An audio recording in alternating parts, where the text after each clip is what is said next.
You are watching 812 channel. Don't forget to subscribe.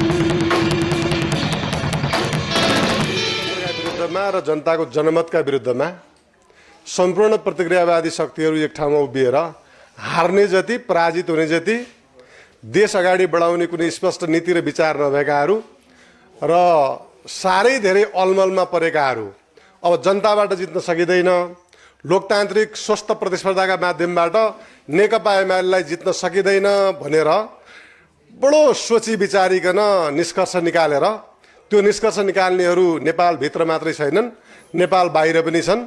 देश दुनियाँभरिका प्रतिक्रियावादी प्रोत्थानवादी शक्तिहरू मिलेर नेकपा एमालेलाई अदालतको परमादेशका माध्यमबाट अहिले सरकारबाट हटाइएको छ।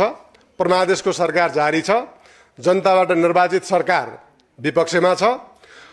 प्रतिपक्षी पार्टी भनेको सामान्यतः प्रमुख पार्टी प्रतिपक्षी हुँदैन। नेपालका सन्दर्भमा यो अनौठो भएको छ। सबभन्दा ठुलो दल चाहिँ प्रतिपक्षी छ, अरू सबै दलहरू मिलेर चाहिँ सरकार बनाएका छन्। यो अनौठो हो। यो लोकतन्त्रमा यस्तो प्रकारको चिजलाई साह्रै अनौठो मानिन्छ र त्यसलाई सामान्यतः स्वीकार गरिँदैन। यसैलाई हो अलोकतान्त्रिक भन्ने। अहिले अलोकतान्त्रिक र जनताबाट निर्वाचित भएको सरकारभन्दा बाहिरको गठबन्धनको सरकार चलिरहेको छ। यसबाट मान्छेलाई कुनै पनि आशा भरोसा विश्वास केही पनि छैन। अर्को, अहिले अत्यन्त धेरै गैर जिम्मेवार कामहरू भइरहेका छन्। जसले जे जिम्मेवारी निर्वाह गर्नुपर्ने हो त्यसले त्यो जिम्मेवारी निर्वाह गर्दैन। अहिले प्रतिनिधि सभाको सभामुख नेकपा एमालेले कारबाही गरेको छ। कारबाही गरेर हटाइएका मान्छेलाई सभामुखलाई कुनै विशेषाधिकार छैन। म त्यो बेलामा संविधान सभामा हुँदा त्यो नियमावलीको मस्यौदा समितिमा पनि थिएँ। त्यसकै जगमा अहिलेको प्रतिनिधि सभाको नियमावली चलिरहेको छ। त्यसमा सभामुखलाई कुनै विशेषाधिकार पनि हुँदैन। त्यहाँ इफ बट कुनै व्याख्या गर्ने, कसैलाई सोधनी गर्ने केही पनि गर्नु पर्दैन। दलले जब विधिपूर्वक कुनै दलका सदस्यहरूलाई अनुशासन कायम गराउनका निम्ति कारबाहीको प्रक्रिया अगाडि बढाउँछ, लिखित रूपमा जान्छ र त्यो लिखतलाई सभामुखले यदि प्रतिनिधि सभा चलिरहेको छ भने प्रतिनिधि सभाको बैठकमा, त्यो चलिरहेको छैन भने सूचना पार्टीमा सूचना टाँस्नुपर्छ। त्यसमा कुनै पनि विशेषाधिकार छैन, अलमल गर्न पनि पाइँदैन र त्यसमा कुनै सीमा समय लिन पाउने, समय बाही गर्ने यस्तो पनि गर्न पाइँदैन।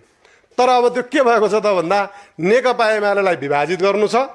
नेकपा एमालेलाई विभाजित मात्रै गर्ने होइन, अर्को दल खडा गर्नुपर्ने छ, त्यसलाई वैधानिकता दिनुपर्ने छ। त्यो वैधानिकता दिनका निम्ति निर्वाचन आयोगलाई कुरेर, निर्वाचन आयोगमा त एउटा काइते चिठी पठाएको रहेछ। फेरि त्यो उसबाट के अरे संसदबाट त्यो काइते चिठी कस्तो प्रकारको भन्दा नेकपा एमालेले 14 जना सांसदहरूलाई कारबाही गर्ने गरी चिठी पठाएको छ भनेर पहिलेकै मितिमा, जबकि त्यो बेलामा निर्वाचन आयोगमा कुनै त्यो विषय प्रवेश भएको थिएन। उसले चाहिँ गर्नुपर्ने चाहिँ सूचना टाँस गरिसक्यौँ, यी मान्छेलाई कारबाही गरिसकेको छ भनेर पठाउनु पर्ने सूचना चाहिँ दियो। तर यता चाहिँ त्यो सूचना पार्टीमा चाहिँ टाँस्नुपर्ने सूचना उहाँले टाँस्नुभएको छैन।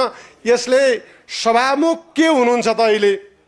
उहाँ प्रतिनिधि सभाको सभामुख हो कि उहाँ नेकपा माओवादी केन्द्रको छापामार युद्ध चलिरहेको बेलाको छापामारको नेता हो? यो प्रश्न उठेको छ। यो अत्यन्त गम्भीर प्रश्न हो। नेकपा एमाले यस्ता प्रकारका अलोकतान्त्रिक गैर जिम्मेवार प्रवृत्तिका विरुद्धमा सशक्त ढङ्गले प्रतिवाद गर्नेछ प्रतिनिधि सभामा।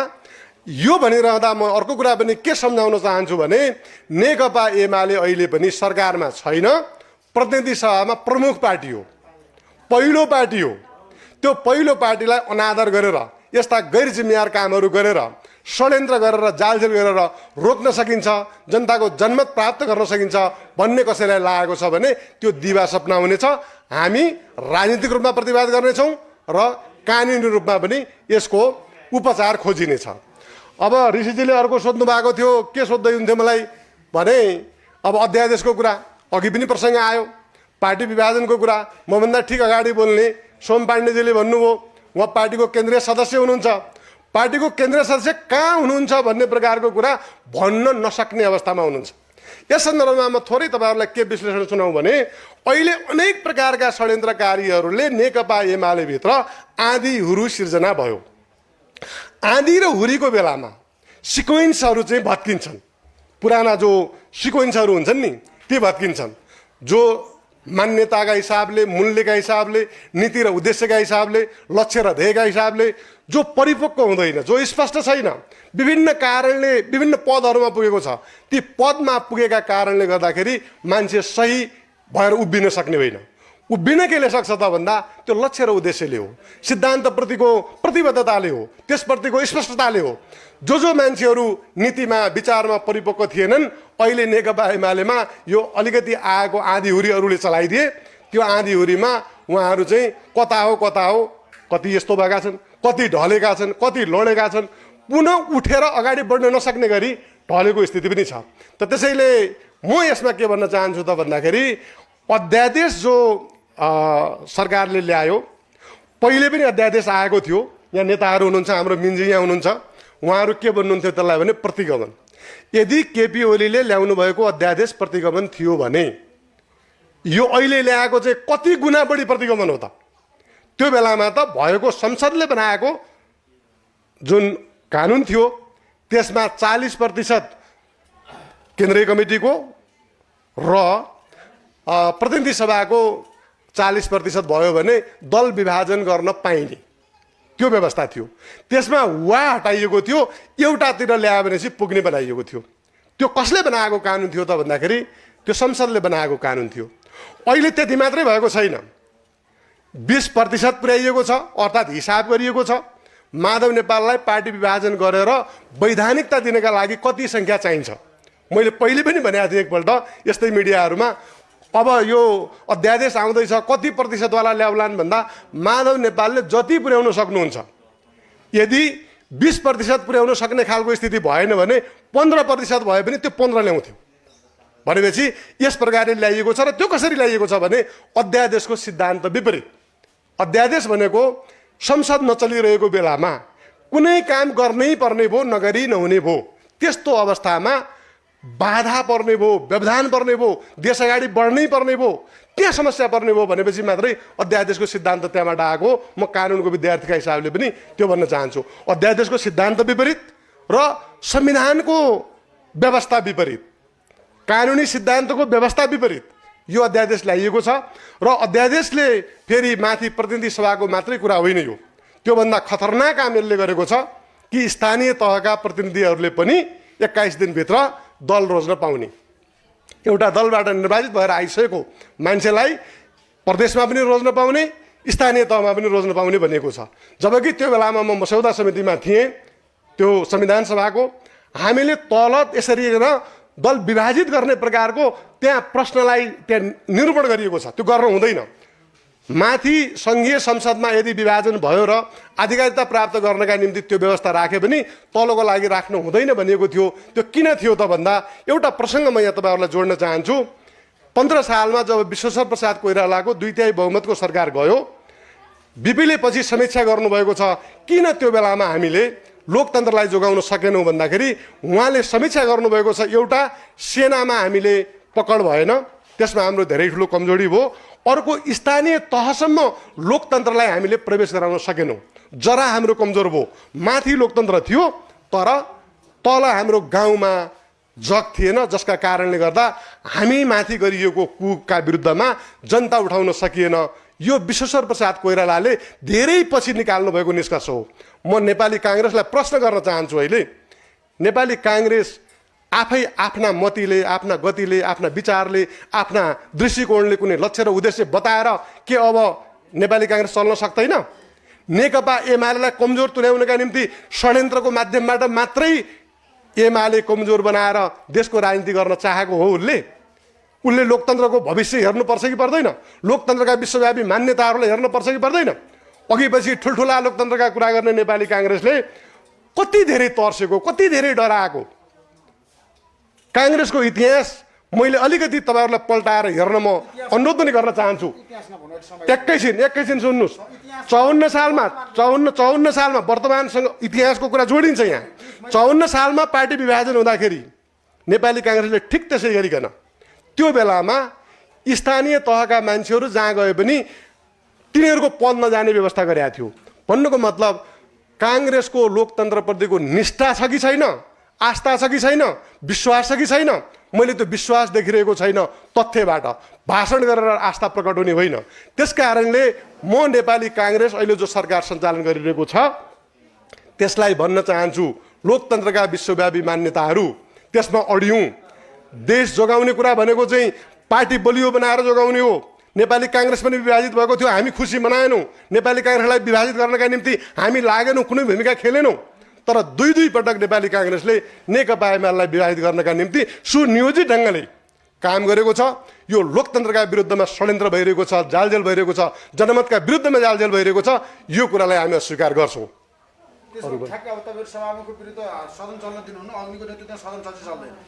अब सभामुखले सभामुखको भूमिका खेल्नुहुन्न भने सबभन्दा पहिलो मेरो अनुरोध छ, यो देशको प्रमुख पार्टीका हैसियतले म भनिरहेको छु, यो देशको प्रमुख पार्टीका हैसियतले के भनिरहेको छु भने सभामुखले आफ्नो जिम्मेवारी पुरा गर्नुहोस्, आफ्नो दायित्व पुरा गर्नुहोस्।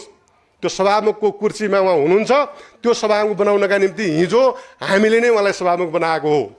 यदि उहाँले त्यो गर्नु भएन भने त्यसको जिम्मेवारी उहाँले लिनुपर्छ। अरू के हुन्छ, सङ्घर्ष कहाँ पुग्छ, कस्तो हुन्छ, त्यसको परिणाम उहाँले भोग्नुपर्छ। यथास्थितिमा सदन नचल्ने ठाउँमा पनि जान सक्छ, त्यो रोकिन पनि सक्छ। पहिलो काम भनेको त्यो गर्नै पर्दैन, किन उहाँ बलजफ्ती गर्दै हुनुहुन्छ? गर्नुपर्ने काम खुरुक्क गर्नुहोस् न भने। तपाईँ मिडियाका मान्छेलाई म ऋषिजीलाई अनुरोध गर्न चाहन्छु, तपाईँहरूले भन्नुपर्छ कि पर्दैन? सभामुखले जे काम गर्नुपर्ने हो त्यो काम उहाँले गर्नु भएन, किन गर्नु भएन त भन्नु पर्यो नि। अनि एमाले विभाजित पार्नका निम्ति ढुकी समय बाई गर्दै गर्दै त्यो गरे पनि अर्को म भन्न चाहन्छु, नेकपा एमाले विभाजित गरेर जो नयाँ पार्टीको नाम अहिलेसम्म कन्फर्म छैन, नेकपा समाजवादी भन्ने छ, त्यो समाजवादी पनि उहाँहरूले जो शनाखत गरेको कुरा त्यो मिलेको छैन। उहाँहरूले कतिपय मान्छेहरूले हस्ताक्षर नगरेका मान्छेलाई शनाखत गराउनु भएको छ।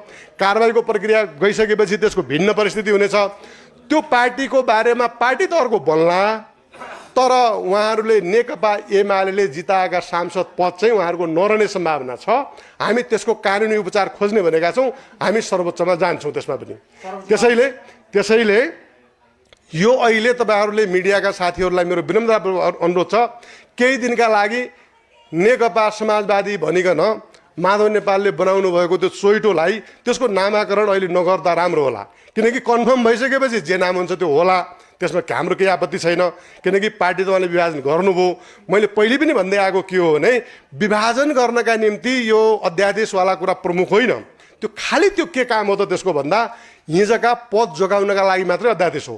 पार्टी विभाजन गर्नका निम्ति हाम्रा पद गए पनि जान्छन् भन्छन् नि त मान्छे, होइन? सांसद रहिरहनुपर्छ, मन्त्री रहिरहनुपर्छ, अनि त्यसपछि मात्रै हामी पार्टी फुटाएको कुरालाई अलिकति त्यसलाई तल पनि दरार सिर्जना गर्न सक्छौँ भनेको त यो अनैतिक काम हो। यो कुनै विचार उद्देश्य त्यसका निम्ति गरिएको काम होइन भन्ने कुरा चाहिँ त्यो स्पष्ट हुन्छ। त त्यस कारणले गर्दाखेरि म समग्रमा यहाँहरूलाई के भन्न चाहन्छु भने तपाईँ हामी सबै नेपालमा लोकतन्त्रका निम्ति लडेका हौँ। लोकतान्त्रिक मूल्य र मान्यतालाई स्थापित गर्नु हामी सबैको साझा कर्तव्य हो। अहिले एमालेका विरुद्धमा बहुत खुसी हुनुपर्ने कुरा केही पनि छैन। र अर्को म के पनि भन्न चाहन्छु भने सबै शक्तिहरू हाम्रा विरुद्धमा आउन्, सङ्गठित हुन्, गठबन्धन बनाउन्, यी सबै गठबन्धनलाई पराजित गर्न सक्ने ताकत नेकपा एमालेसँग छ। वडादेखि लिएर यो देशका जति पनि तबकाहरू छन्, तहहरू छन्, ती सबै तह र तबकामा नेकपा एमालेको गहिरो प्रभाव छ। विचार र दृष्टिकोणमा हामी स्पष्ट छौँ, लक्ष्य र उद्देश्यमा स्पष्ट छौँ। यो लक्ष्य उद्देश्य नभएकाहरूले पार्ने भ्रममा जनता लामो समय रहँदैनन्। स्पष्टताका साथ भन्छु, अब हुने कुनै पनि चुनावमा फेरि भन्छु, यो ऋषिजी यो राखिरहनु होला, तपाईँहरू पनि बजाउनु होला, नेकपा एमाले फेरि बहुमतका साथ आउनेछ। मिन्जीलाई म यहाँनिर भन्न चाहन्छु, एकपल्ट मिन्जी र म एउटै कार्यक्रममा थियौँ, स्थानीय तहको चुनाव हुँदै थियो। उहाँले त्यो बेलामा भन्दै हुनुहुन्थ्यो, मैले त्यो बेलामा भनेको थिएँ, अब यो जसो गरेर भए पनि अहिले चुनाव चलिरहेको छ, नेपाली काङ्ग्रेसले जित्नेछ उहाँले भन्नुभएको थियो। मैले के भनेको थिएँ भने यो रेकर्ड रहन्छ है, फेरि बजाउनु पर्ला। नेकपा एमाले तपाईँहरूको सबै गठबन्धनलाई च्यातेर स्थानीय तहमा एक्लै जित्छ मैले भनेको थिएँ। अब पछि त्यो मिन्जीले कतिको सुन्नुभएको छ सुन्नुभएको छैन। त्यसैले अहिले म के भन्छु भने फेरि पनि नेकपा एमाले यो देशको प्रमुख पार्टी अहिले हो, भोलि बहुमतको सरकार हामी चलाउँछौँ। सबै षड्यन्त्र, सबै जालजेललाई हामी च्याचुत पार्छौँ र स्पष्ट राजनीतिक दिशा लिएर हामी अगाडि बढ्छौँ।